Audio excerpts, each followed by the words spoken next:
পশ্চিমবাংলায় শিল্পই ভবিষ্যৎ। পশ্চিমবাংলায় শিল্প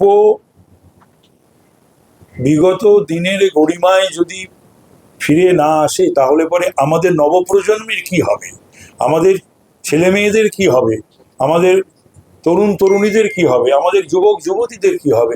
সুতরাং পশ্চিমবাংলায় শিল্প, নতুন শিল্প, পুরনো শিল্পের কে আরো ভালো করা, রিকনস্ট্রাকশনের ব্যাপারে সমস্ত কিছু দিকটাই দেখতে হবে। আমাদের সকলকে প্রচন্ড পরিশ্রম করতে হবে, ছুটতে হবে।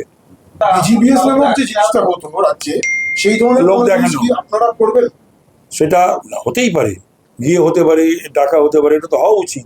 কিন্তু আমার প্রশ্ন হলো যে কয়েকবার যে বিজিবিএস হলো, তার ইয়েটা কি হলো, তার ফলটা কি? তো সুতরাং বেশিরভাগই ছিল লোক দেখানো, মানুষকে বিভ্রান্ত করা, লোক দেখানোর ব্যাপার ছিল। আমাদের সে সমস্ত থাকবে। 15 বছরে শিল্পও হলো না, কৃষিও হলো না, তাহলে করলেনটা কি 15 বছর? যে সিঙ্গু নিয়ে উনি তো বসলেন, বসার পরে উনি কি করলেন? কিছু করলেন কি?